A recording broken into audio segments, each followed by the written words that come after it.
загалом щодо звільнення Херсону останні тижні було таке відчуття, що ну ось, так, яка там зараз ситуація? Ви кажете, що зараз зупинилися і українські загалом війська, і росіяни навпаки накопичують на Херсонщині свої війська і навіть говорять про потенційні контратаки. Що там очікувати? Що з Херсоном і чи варто очікувати те, що він буде звільнений найближчим часом?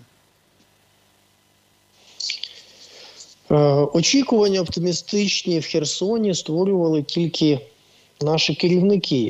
Саме вони розповсюджували цю інформацію, яка, чесно кажучи, не мала таких підстав раніше. Було очевидно, що це стратегічний плацдарм для ворога, що там умови для оборони набагато більш вигідні, ніж, наприклад, це було. Застосування там дії піхоти значно ускладнені, для важких озброєнь якраз вони сприятливі. Росія має там великі сили і мала великі сили. Зараз там було звільнено цілий район, але ворог відійшов організовано, скоротив лінію оборони, побудував нові рубежі, там достатньо зросла щільність, перекинуті резерви. Тому ворог не збирається йти сам. Там йде дуже запекла боротьба з противником, який зберігає боєздатність, керованість і організацію. Тому і має перевагу все ж таки значну, підкреслюю, в важких озброєннях.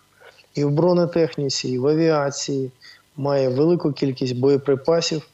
Тому, звичайно, недооцінювати цю загрозу і думати, що хтось там щось сам буде втікати, на цей момент нема жодних підстав.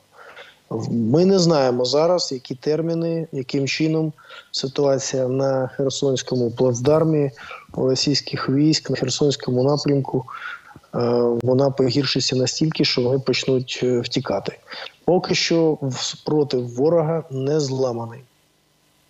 Ну, ми бачимо ці їхні рухи з того, що вони там відселяли людей, які там проживають. Так, зараз є інформація про те, що переносять адміністрацію, адміністративні будівлі на інший берег. Деякі експерти говорили про те, що ця зачистка території якраз під якісь бої, під посилення їхнього наступу з одного боку, а з іншого також така версія розглядалась, що там, можливо, ймовірно, Росія захоче саме там застосувати якусь тактичну ядерну зброю. Як ви до цих прогнозів, цих думок ставитеся? Що думаєте?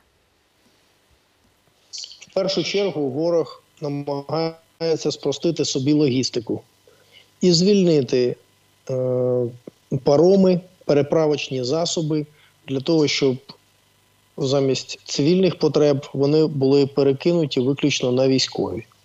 Для цього їм треба Херсон взагалі оптимально і весь цей плацдарм відселити, щоб усі ресурси були направлені виключно на логістику своїх військ.